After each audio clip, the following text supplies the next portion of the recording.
فتح مکہ کے بعد ایک ایسا واقعہ پیش آیا جس نے مسلمانوں کو بڑا سبق دیا۔ اس جنگ میں مسلمانوں کی تعداد 12,000 تھی، مگر وہ میدان چھوڑ کر بھاگ کھڑے ہوئے۔ مگر نبی صلی اللہ علیہ وسلم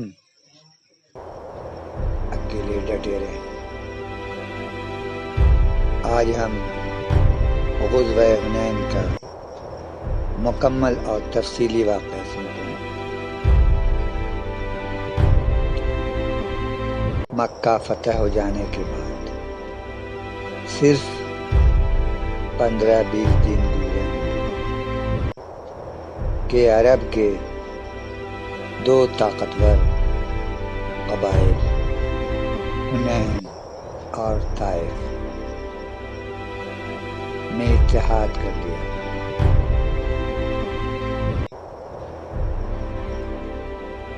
وہ لوگ گھبرائے ہوئے تھے۔ انہوں نے سوچا کہ اگر محمد صلی اللہ علیہ وسلم کو روکا نہ گیا تو پورا عرب مسلمان ہو جائے گا۔ انہوں نے 20,000 سے زیادہ فوجیں جمع کی اور حنین کے تنگ درے میں گھات لگا کر بیٹھ گئے۔ ان کے پاس بہترین ہتھیار اور مانے ہوئے تیر انداز تھے۔ نبی کریم صلی اللہ علیہ وسلم کو جب یہ خبر ملی تو آپ نے مدینہ سے 12,000 مسلمانوں کی فوج کے ساتھ حنین کی طرف رخ کیا۔ یہ اب تک کی سب سے بڑی فوج تھی۔ اس فوج میں بہت سے نئے مسلمان شامل تھے جو ابھی فتح مکہ کے بعد اسلام لائے تھے۔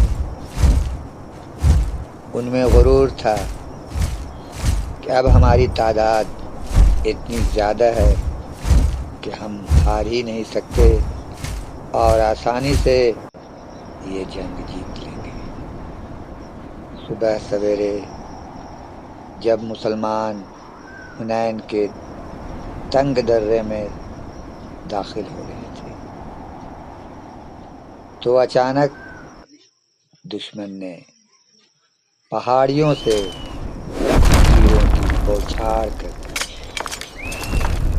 حملہ اتنا اچانک اور اتنا شدید تھا کہ مسلمانوں میں بے پناہ گھبراہٹ پھیل گئی۔ لوگ سمجھ نہیں پائے، لوگ بھاگنے لگے۔ گھوڑے اور اونٹ بھی بے قابو ہو گئے۔ صرف چند صحابہ کرام حضرت عباس رضی اللہ تعالیٰ عنہ جو آپ کے چچا ہوئے، حضرت علی کرم اللہ وجہہ، حضرت ابو بکر صدیق رضی اللہ تعالیٰ عنہ، حضرت عمر رضی اللہ تعالیٰ عنہ اور چند انصاری تھے۔ وہی نبی کریم صلی اللہ علیہ وسلم کے ساتھ جان نچھاور کرنے کے لیے ڈٹے رہے۔ اس وقت نبی کریم صلی اللہ علیہ وسلم پر اللہ کی طرف سے سکون نازل ہوا۔ آپ نے اپنے سفید خچر پر سوار ہوئے اور آگے بڑھے اور بلند آواز میں پکارا، میں نبی ہوں، کوئی جھوٹ نہیں، میں عبد المطلب کا بیٹا ہوں۔ حضرت عباس رضی اللہ تعالیٰ عنہ، جو آپ کے سگے چچا تھے،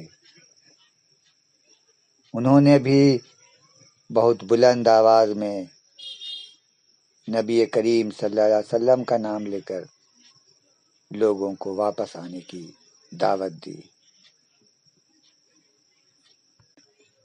نبی کریم صلی اللہ علیہ وسلم نے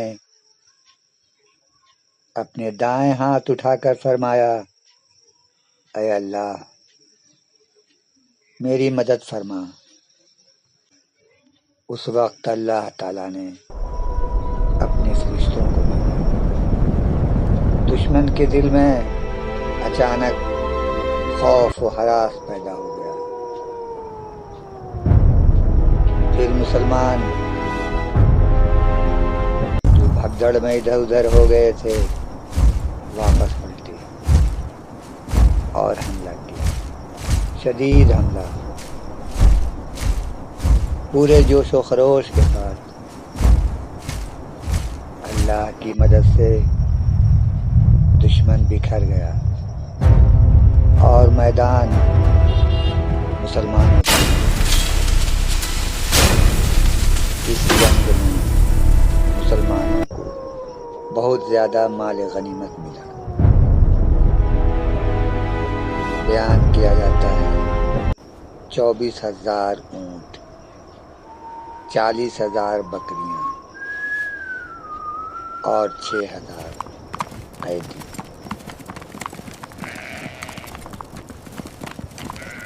ایک دل کو چھو لینے والا واقعہ بھی پیش آ گیا۔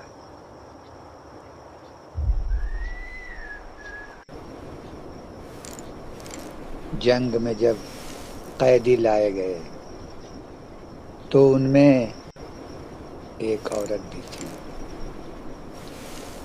وہ عورت جس کا دعویٰ تھا کہ میں نبی کریم صلی اللہ علیہ وسلم کی بہن ہوں۔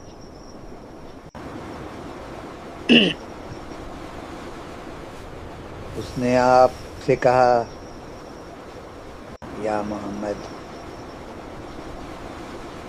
آپ مجھے پہچانا نہیں؟ میں ہوں آپ کی دودھ بہن شیما۔ اس نے اپنے جسم پر کانٹے کا ایک نشان دکھایا اور کہا، یاد ہے جب بچپن میں ہمارے قبیلہ بنو سعد میں آپ دودھ پیتے تھے تو ایک دن آپ نے میرے کندھے پر کاٹ لیا تھا، یہ اسی کا نشان ہے۔ نبی کریم صلی اللہ علیہ وسلم فوراً اسے پہچان گئے۔ آپ کی آنکھیں نم ہو گئیں۔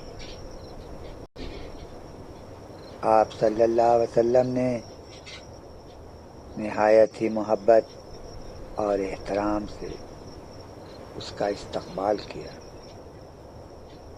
آپ صلی اللہ علیہ وسلم نے فرمایا، اگر تم پسند کرو تو میرے ساتھ مدینہ میں رہو، عزت و احترام کے ساتھ،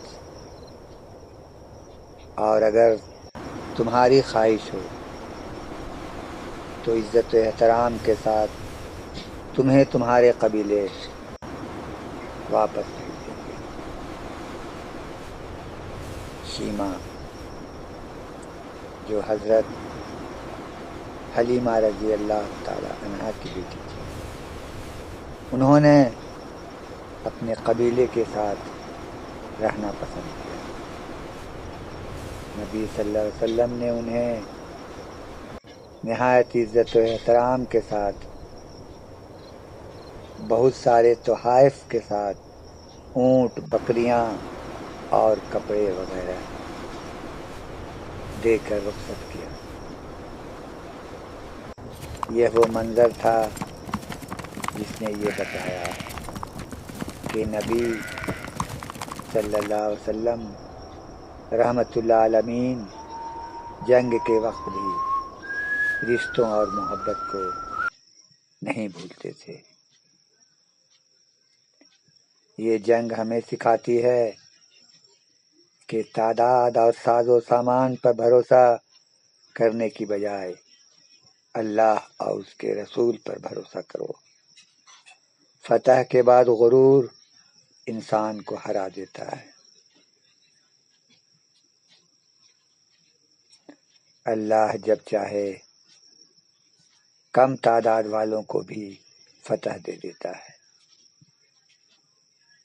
غزوہ حنین ہمیں سکھاتا ہے کہ اللہ کی مدد ہی اصل مدد ہے، اور نبی صلی اللہ علیہ وسلم کی شفقت امت کے لیے مشعل راہ ہے۔